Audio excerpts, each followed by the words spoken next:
دو آیات جو خداوند کے کلام میں سے آپ کے ساتھ پڑھی گئیں، ان کا پس منظر کافی لمبا چوڑا ہے اور یہ بڑی کنکلوڈنگ ورسز ہیں اس باب کے اندر۔ اور اس باب کا جو پس منظر ہے وہ 50ویں باب کی پہلی آیت میں ہے کہ خدا نے بابل کے بارے میں نبوت کی ہے یرمیہ نبی کے وسیلے۔ بابل کے بارے میں کلام ہے کہ بابل کی ڈیسٹنی منزل کیا ہوگی، کیونکہ بابل جو تھا وہ ایک دشمن تھا قوم اسرائیل کا، اور اس وقت بھی اسرائیل غلامی میں تھے۔ اور یاد رکھیں کہ ہسٹری کے اندر دو بڑے واقعات ہوئے اسیری کے حوالے سے۔ ایک 722 کی اسوری ہے جو شاہ اسور نے کی، اور اس میں اسرائیل کے 10 قبائل جو ہیں وہ قید میں ہو کر چلے جاتے ہیں۔ دوسری اسیری جو ہے کوئی اس سے 200 سال بعد 539 میں ہوئی، اور یہ شاہ بابل کی اسیری تھی، جس میں شاہ بابل نے اسرائیل پر چڑھائی کر کے جو اس کے 2.5 قبیلے تھے، کچھ 2 کہتے ہیں، 2 یا 2.5 قبائل جو رہ گئے تھے ان کو بھی اسیر کر کے شاہ بابل جو ہے وہ اسیری میں لے جاتا ہے۔ اب یرمیہ جو ہے وہ بار بار اپنی قوم کو تسلی دیتا ہے کہ خدا کہتا ہے کہ یرمیہ کے وسیلے میں اپنی قوم کو آزاد کرواؤں گا، 70 سال جب پورے ہو جائیں گے تو میں اسے چھڑاؤں گا۔ اگر چند ابواب آپ پیچھے پڑھیں یرمیہ نبی سے پیچھے جو 49، 48، 46 سے، تو وہاں پر خدا اور دوسری قوموں کی بھی عدالت کرتا ہوا نظر آتا ہے۔ وہ بھی ایک لمبا پیسج ہے، لیکن صرف 50واں باب وہاں پر کوئی غالباً 9 قومیں ہیں جن کے خلاف بھی بار نبوت ہوا ہے، کلام ہوا، اور خدا نے ان کی عدالت کرنے کا کہا ہے یرمیہ کو۔ لیکن یہ 50واں باب بھی تقریباً ان 9 قوموں کے پیرلل ہے، تقریباً ایکول ہے۔ جتنے لمبے وہ باب ہیں اتنا یہ ایک ہی بڑا باب ہے، اور خدا نے ایک لمبا کہہ لیں کہ پیسج جو ہے وہ صرف بابل کی عدالت کے بارے میں دیا ہے جو دوسری 9 قوموں کے ایکول ہے۔ وجہ کیا ہے کہ یہ بڑا پرائیڈ تھا بابل کا، اور اس نے بڑی فتوحات کی تھیں، اور قوموں کو بھی اس نے فتح کیا، اور آخر میں اسرائیل کو فتح کر کے وہ سمجھتے تھے کہ ہم یہوہ خدا سے بھی بڑے ہیں، ہمارے جیسا ہماری شان سے بڑھ کر اور کوئی بادشاہ نہیں ہے۔ یہ گھمنڈ تھا شاہ بابل کو، جس کی وجہ سے خدا بھی اب ان کی عدالت کرنے کو ہے، اور خدا نے بھی ایک لمبا پیسج، ایک لمبا پیغام جو ہے وہ یرمیہ کو دیا ہے۔ جو 34ویں آیت میں نے آپ کے ساتھ پڑھی، اس میں لکھا ہے کہ ان کا چھڑانے والا زوراور ہے۔ اگرچہ شاہ بابل، شاہ اسور اپنے آپ کو بڑا زوراور سمجھتے تھے، اور وہ سمجھتے تھے کہ جو تاریخ کے اندر ہم نے فتوحات کی ہیں، ہم نے جنگیں لڑی ہیں، ہم بڑے زوراور ہیں، اور جو قومیں ہمارے مطیع ہو جاتی ہیں، جن کو ہم فتح کر لیتے ہیں، کوئی ان کو ہمارے ہاتھ سے چھڑا نہیں سکتا۔ لیکن خدا یرمیہ نبی کے وسیلے ان سے کلام کرتا ہے کہ میں بابل کے بادشاہ سے، شاہ اسور سے کیا ہوں؟ بڑھ کر ہوں۔ اسرائیل کا بادشاہ، ان کا چھڑانے والا کیا ہے؟ زوراور ہے۔ یہ پیغام تھا شاہ بابل کے لیے، خدا ان کو سکھانا چاہ رہا تھا کہ میں تم سے بھی بڑھ کر کیا ہوں؟ زوراور ہوں۔ آج صبح میرے واعظ کا عنوان ہے God is a redeemer God. ہمارا خدا چھڑانے والا خدا ہے، اور گاڈ از اے ڈیلیورر گاڈ۔ ہمارا خدا رہائی دینے والا خدا ہے۔ آمین۔ خدا نے اس وقت بھی اپنی قوم کو، آگے چل کے ہم سیکھیں گے کہ غلامی سے کس طرح چھڑایا، اور اگر ہم تواریخ کے کچھ واقعات دیکھیں تو ہمیں پیدائش کی کتاب سے یہ ذکر ملے گا کہ ہمارا خدا کس طرح اپنی قوم کو چھڑاتا رہا۔ سب سے پہلے اگر ہم دیکھیں نوح کے طوفان کو لے لیں تو نوح ایک واحد راست باز بندہ تھا دنیا میں، اور اس وقت ساری قوم جو ہے وہ گناہ میں تھی، بدی میں تھی۔ جب خدا نے یہ ارادہ کر لیا کہ میں ساری دنیا کو تباہ و برباد کر دوں گا، لیکن اس وقت بھی خدا جو ہے وہ ایک ریڈیمر گاڈ کے طور پر اس نے نوح اور اس کے خاندان کو بچایا. ساری دنیا ایک طرف، لیکن ایک مرد راست باز جو ایک ہی راست باز بندہ تھا، خدا اس کے لیے چھڑانے والا ثابت ہوا اور خدا نے اس کو اور اس کے گھرانے کو آزاد کیا.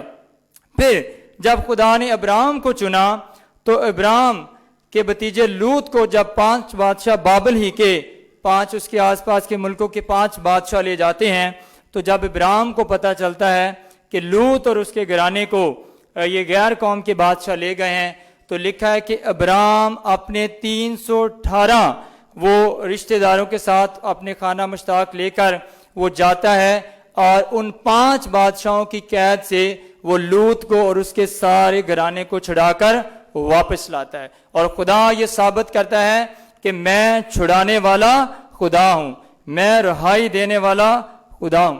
پھر ہم یوسف کو دیکھتے ہیں کہ یوسف کے بھائیوں نے کس طرح اس کے ساتھ زیادتی کی، اور اس کے باقی سب بھائی ایک طرف، اور یوسف چھوٹا ہے، عمر میں بھی کم ہے، اور اس کے بھائیوں نے جو ظلم اور زیادتی اس کے ساتھ کی. لیکن اس سارے واقعات میں ہم دیکھتے ہیں کہ خدا یوسف کے لیے کیا ہوا؟ چھڑانے والا، رہائی دینے والا ہوا. اور پھر وہی یوسف اپنے سارے خاندان کو چھڑانے اور رہائی دینے کا وسیلہ بنا. سب بڑی اسیری اس سے بھی بڑھ کر ہم ملک مصر کی دیکھتے ہیں کہ جب یہی قوم ملک مصر میں غلامی کی حالت میں تھی اور یہ 400 سال غلامی کی حالت میں رہتی ہے، اور پھر خدا موسیٰ کو اٹھا کھڑا کرتا ہے. اور خروج کی کتاب کے 30 باب میں اگر ہم دیکھیں تو خدا ایک جھاڑی کے وسیلے سے موسیٰ پر ظاہر ہوتا ہے، اور موسیٰ خدا کو دیکھنا چاہتا ہے، اس کی آواز سننا چاہتا ہے. اور پھر خدا کی آواز موسیٰ کو آتی ہے کہ اے موسیٰ، اے موسیٰ، دیکھ میں نے اپنی قوم پر اور اس کی حالت پر کیا کی ہے؟ نگاہ کی.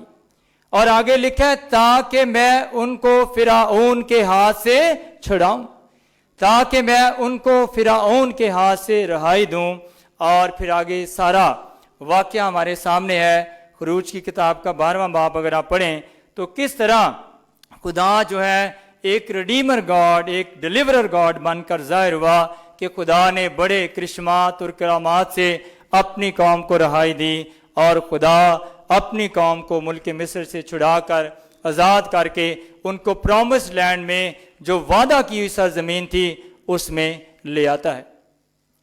اس طرح ہسٹری کے اندر کئی اور واقعات ہیں، بائبل بھری پڑی ہے جس میں ہمیں خدا جو ہے ایک ریڈیمر گاڈ، ایک ڈیلیورر گاڈ کے طور پر نظر آتا ہے کہ جب جب خدا کے لوگ غلامی میں گئے، اسیری میں گئے، خدا نے ہمیشہ اپنی قوم کو آزاد کروایا. اور خدا چاہتا ہے کہ اس کے لوگ آزاد ہوں، کیونکہ خدا نے ہمیں آزاد رہنے کے لیے بنایا ہے. اور خدا کی یہ ہرگز مرضی نہیں ہے کہ انسان غلام بنے یا قومیں دوسری قوموں کو اپنا مطیع یا غلام بنائیں. خدا نے انسان کو آزاد مرضی دے کر آزاد رہنے کے لیے پیدا کیا ہے، اس لیے خدا کی یہ خواہش ہے کہ انسان آزادی کے ساتھ جیے. تو ابھی ہم دیکھتے ہیں کہ آج کا انسان اور ہسٹری میں جب سے قومیں وجود میں آئیں تب سے انسانوں کو بھی غلام رکھتے ہیں، قومیں قوموں کو غلام رکھتی ہیں، اور اس سے بڑھ کر جو ایک آقا اور ماسٹر ہے وہ گناہ ہے جو انسانوں کو اپنا غلام بنا.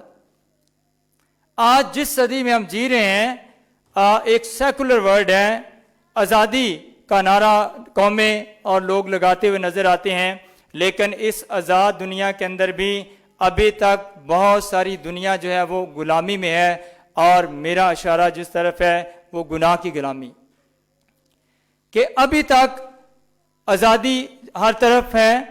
اگر لوگ سیکولر دنیا کے اندر ہیں اور 21ویں صدی میں جی رہے ہیں، لیکن اس کے باوجود بھی لوگ غلامی میں ہیں، جو گناہ کے اندر ہیں، جو مسیح کو نہیں جانتے اور وہ اس حالت میں ہیں.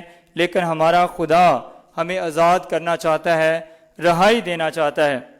اس لیے خدا کی یہ خواہش ہے کہ ہم آزاد ہوں. آج صبح ہم سیکھیں گے کہ خدا کا بیٹا، جیسے بھی کرسمس آ رہا ہے اور ہم سب بھی اس بات پر ایمان رکھتے ہیں، اور خدا کا کلام بھی ہمیں یہ بتاتا ہے کہ خدا کا بیٹا اس لیے آیا کہ وہ کیا کرے؟ ہمیں گناہوں سے آزاد کریں۔ اس تناظر میں اگر آپ یسایہ نبی کا صحیفہ اور اس کا 61واں باب میرے ساتھ نکالیں، یسایہ نبی کا صحیفہ اس کا 61واں باب،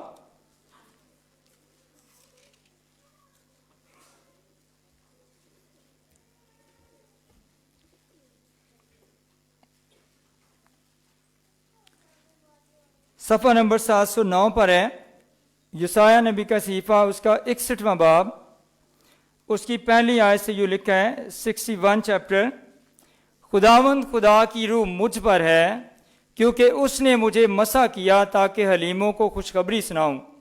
اس نے مجھے بھیجا ہے کہ شکستہ دلوں کو تسلی دوں، قیدیوں کے لیے رہائی اور اسیروں کے لیے آزادی کا اعلان کروں، تاکہ خداوند کے سال مقبول کا اور اپنے خدا کے انتقام کے روز کا اشتہار دوں اور سب غمگینوں کو دلاسا دوں، سیون کے غم زدوں کے لیے مقرر کر دوں کہ ان کو راکھ کے بدلے صحرا اور ماتم کی جگہ خوشی کا روغن اور اداسی کے بدلے ستائش کا خلت بخشوں، تاکہ وہ صداقت کے درخت اور خداوند کے لگائے ہوئے کہلائیں کہ اس کا جلال ظاہر ہو۔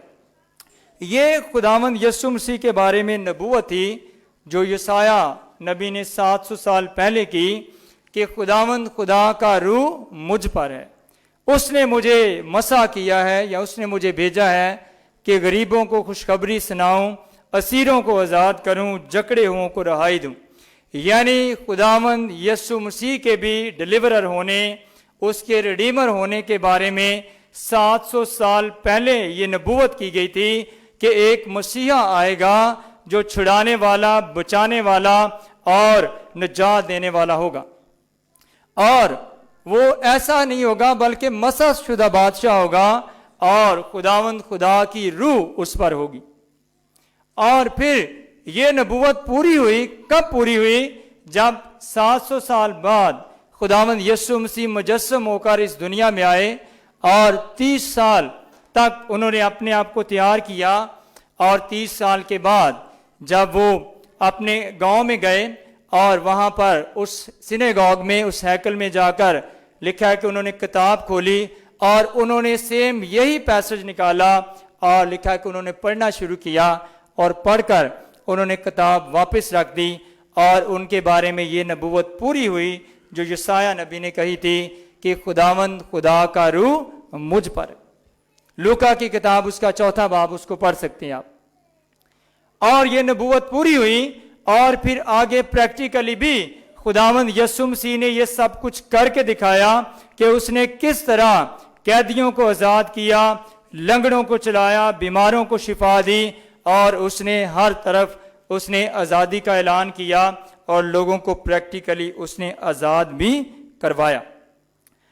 اس چیپٹر کے پس منظر میں بھی ہم دیکھتے ہیں کہ خدا جب قوم بابل کی عدالت کرتا ہے تو خدا اس کو سزا دیتا ہے، اور اس کے بعد یہ نبوت تقریباً یرمیہ نے، یہ جو 50ویں سال کا جو میسج ہے، یہ ہسٹری میں 594 BC میں ہوا، 594 میں، 6ٹھی صدی جس کو کہتے ہیں، اور اس سے تقریباً 55 سال بعد 539 میں شاہ فارس خورس، مادی فارسی بادشاہ جو ہے، اس نے شاہ بابل پر چڑھائی کر کے 539 میں اس شہر کو فتح کیا، اور یہ نبوت یرمیہ نبی کی پوری ہوئی جو خدا نے عدالت کرنے کا اعلان کیا تھا کہ میں شاہ بابل کو کیا کروں گا؟ سزا دوں گا۔ اور 34ویں آیت جو پڑھی، اور ان کا چھڑانے والا زوراور ہے۔ خدا نے اس کلام کو پورا کیا، اور 539 میں شاہ فارس خورس جو ایک اور بڑی پاور، دنیا کی سپر پاور بن کر اس وقت ظاہر ہوئی۔ اور اگر آپ چاہیں تو دانیل نبی کا صحیفہ اس کا 5واں باب آپ پڑھ سکتے ہیں، جس میں یہ نبوت کی گئی تھی جب شاہ بابل نے اسیری کر کے جو ہیکل کے ظروف لے آیا تھا، اور ایک دن شاہ بابل نے ایک بڑی پارٹی کی، بڑی دعوت کی، 1000 عمرہ کی، اور لکھا ہے کہ اس میں بادشاہ نے حکم دیا کہ جاؤ وہ ہیکل کے ظروف جو سونے کے ہیں وہ لے آؤ، اور لکھا ہے کہ بادشاہ اور اس کے عمرہ نے اور انہوں نے اس میں مے نوشی کی، اور اسی دوران ایک ہاتھ جو ہے وہ ظاہر ہوتا ہے اور اس میں لکھا تھا منے تکیلو فرسین، جس کا مطلب تھا تو تولا گیا اور کم نکلا، آج ہی تیری بادشاہ تجھ سے لے لی جائے گی، تیری بادشاہ چاک کر دی گئی ہے اور میں تجھے ہلاک کر دوں گا۔ اور لکھا ہے کہ جب اس نے وہ ہاتھ دیکھا تو بادشاہ کے گھٹنے کانپنے لگے اور وہ سراسیمہ ہو گیا، خوف زدہ ہو گیا۔ نجومیوں کو، عاملوں کو اس نے بلایا کہ اس کی تفسیر کرو، یہ کون سا ہاتھ ہے؟ لیکن خدا نے اس کو بتا دیا کہ تو نے اگر ہیکل کے ظروف کو نپا کیا تو آج ہی تیری حکومت جو ہے اس کو ختم کر دیا جائے گا اور تیری بادشاہ جو ہے اس کا آخر ہو جائے گا اور دوسرا بادشاہ اس پر چڑھائی کرے گا۔ اور کہتے ہیں کہ اسی وقت، اسی سال میں شاہ اسور جو ہے شاہ فارس وہ تیار ہوتا ہے، خدا اس کو تیار کرتا ہے، اور شاہ بابل جو ایک بڑی پاور تھی دنیا کے اندر، اس کی پاور ختم ہو جاتی ہے اور شاہ فارس اس کو ختم کر دیتا ہے۔ لیکن شاہ فارس نے جو کام کیا، اس نے اس شہر کو بالکل تباہ نہ کیا۔ اس وقت جنگی اسٹریٹجی یہ ہوتی تھی کہ جو بادشاہ فتوحات کرتے تھے، کسی دوسرے ملک کو فتح کرتے تھے، وہ اکثر یا تو اس کو آگ سے جلا دیتے یا بالکل اس کو کھنڈر بنا دیتے تھے، روونز بنا دیتے تھے، تاکہ دوسرے لوگ دیکھیں کہ یہ ملک کیسا کھنڈر بن گیا ہے، کیسا یہ بنجر ہو گیا ہے، یعنی کسی بادشاہ کے چڑھائی کرنے یا فتح پانے کے بعد۔ لیکن شاہ فارس نے اس کو بالکل تباہ و برباد نہیں کیا، بلکہ اس نے شہر کو رہنے دیا اور اس قوم کو اس نے ختم کیا اور ان کو اپنا غلام بنا لیا۔ لیکن کہتے ہیں کہ بعد میں اسکندر اعظم نے تقریباً 330 میں اور اس سے 200 سال بعد اسکندر اعظم جو الیگزینڈر دا گریٹ تھا، وہ ایک اور بہت بڑا جرنل تھا ہسٹری میں، جس نے تقریباً پوری دنیا کو فتح کیا۔ اس نے دوبارہ اس پر چڑھائی کر کے 330 میں شاہ بابل کو، بابل ملک کو بالکل مسمار کر دیا، جلا دیا، جس کے روونز کہتے ہیں کہ آج کے دن تک بھی ہیں۔ اس طرح بابل جو ہے وہ ہسٹری میں تباہ و برباد ہوتا رہا ہے، اور یہ خدا کی قوم اسرائیل کا ایک بڑا دشمن تھا۔ بابل کے جو لفظی مطلب ہیں وہ بھی ہے انتشار۔ انتشار کس کے خلاف؟ خدا کے خلاف۔ اور اس کا جو ہسٹوریکل بیک گراؤنڈ ملتی ہے وہ ہمیں پیدائش کی کتاب کے 11ویں باب میں ملتی ہے کہ جب یہی شہر، اس کا بنانے والا نمرود تھا، اور نمرود جو ہے یہ کوش کی نسل سے تھا، حام کی نسل سے، اور یہ ایک شکاری تھا، بت پرست تھا، اس نے اس شہر کو بنایا تھا، اور اس کا مطلب کنفیوژن ہے، بغاوت ہے، اور اس نے بھی بغاوت کی اور اس نے کہا کہ آؤ ہم ایک شہر بنائیں اور اپنے لیے نام پیدا کریں، اور ہم اس شہر کو خدا تک بنائیں، خدا کو دیکھنے کے لیے شہر بنائیں۔ اور پھر آگے ہم دیکھتے ہیں کہ کس طرح انہوں نے کام شروع کیا اور اس شہر کو اتنا بلند کیا، اس برج کو، کہ پھر خدا نے آسمان پر سے نظر کر کے کہا کہ یہ باز نہیں آئیں گے، اور وہاں پر خدا نے ان کی زبانوں میں اختلاف ڈالا، جس کا مطلب کنفیوژن ہے، اور یہ ہیبرو ورڈ بلال سے ہے، جس سے آگے بابل ورڈ جو ہے نکلا ہے، جس کا مطلب ہے انتشار، فساد۔ انہوں نے خدا کے خلاف بھی فساد اور انتشار کیا، اور پھر آگے ہم ہسٹری میں دیکھتے ہیں کس طرح قوموں میں بھی انہوں نے انتشار پھیلایا، اور اس طرح ہسٹری میں یہ تباہ و برباد ہوتے رہے، اور پھر خدا کے خلاف بھی انہوں نے بغاوت کی اور اپنے آپ کو خدا سے بڑا بنانے کی کوشش کی، لیکن خدا سے بڑا کوئی نہیں۔ خدا جو ہے وہ پاورفل ہے، وہ چھڑانے والا ہے، وہ بچانے والا ہے، وہ نہ صرف بچانے والا ہے بلکہ زوراور ہے، اس کے ہاتھ میں قدرت اور جلال ہے کہ وہ رہائی دے سکتا ہے، وہ چھڑا سکتا ہے۔